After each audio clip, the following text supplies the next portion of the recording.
Bahujan Samaj party ने गीतांजलि सिंह को दुर्ग लोकसभा का प्रत्याशी बनाया है। समाज सेविका की छवि होने के कारण प्रत्याशी की जनता में काफी पकड़ है। इस प्रत्याशी के अनुसार देश की जनता कांग्रेस और बीजेपी दोनों से बुरी तरह से त्रस्त है। इस प्रत्याशी के अनुसार देश की जनता कांग्रेस और बीजेपी दोनों से पूरी तरह से त्रस्त हो चुकी है। इसी कारण बसपा प्रत्याशी की जीत की उन्हें पूरी संभावना दिखाई दे रही है। मीडिया से बातचीत करते हुए गीतांजलि सिंह ने विकास के प्रति अपने दृष्टिकोण को कुछ इस तरह से बताया। जगह जगह जा रही हैं आप, कैसा जन समर्थन मिल रहा है आपको? जगह जगह जाने पे हम जन समर्थन बहुत अच्छा मिल रहा है और जगह जगह जाने पे ये भी समझ में आ रहा है कि धरातल क्षेत्र में अभी तक जो 2 सत्ताधारी पार्टियां रही वो कितना काम किए, उनकी वास्तविक सच्चाई भी समझ में आ रही है।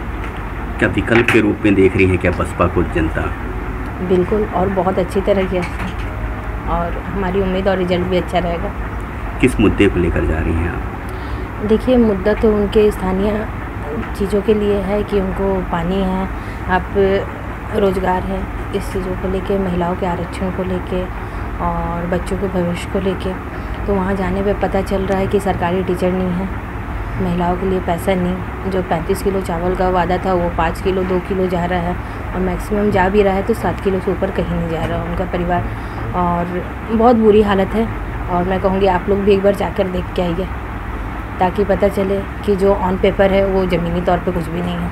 आपने घोषणा पत्र बनाया है, किस तरह का है और क्या लगता है वो कब पूरा हो जाएगा आपके जीतने से? अब मैंने घोषणा पत्र खुद से लागू किया है, ना कि ये पार्टी का घोषणा पत्र है। अगर मैं सांसद रहती हूँ तो ये पूरे घोषणा पत्र पूरे होंगे और एक सांसद के अधिकार में आता है कि इतने चीज़ों की डिमांड पूरी कर सके।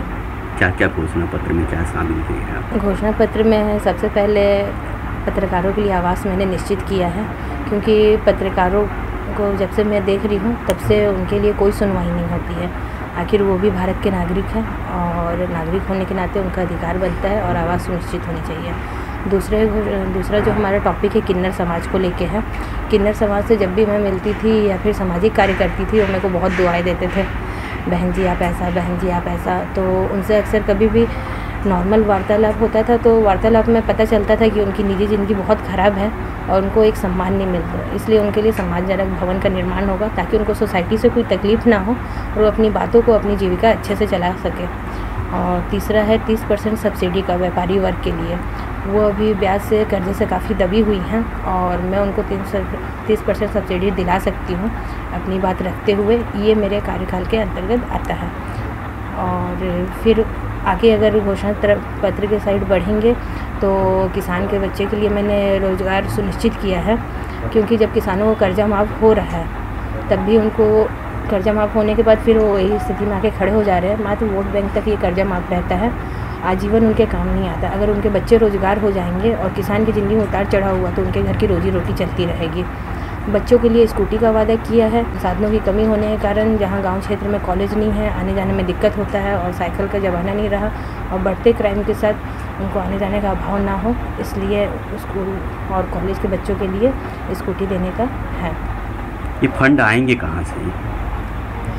फंड तो गवर्नमेंट से हर बार आते हैं। अगर अभी तक आप लोग को दिए नहीं गए हैं तो आप लोग के आंखों में धूल है और आप लोग देख नहीं पा रहे हो।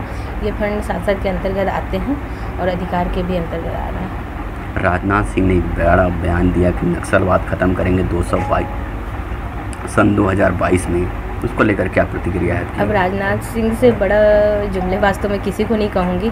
15 साल तक बीजेपी की सरकार रही और तब तक नक्सलवाद ख़त्म नहीं हुआ और आपको लगता है कि अभी भी ये मतलब नक्सलवाद ख़त्म करेंगे? मेरे को लगता है नक्सलवाद पैदा यही करते हैं इलेक्शन के लिए और ये राजनीतिक स्टैंड है और कुछ भी नहीं।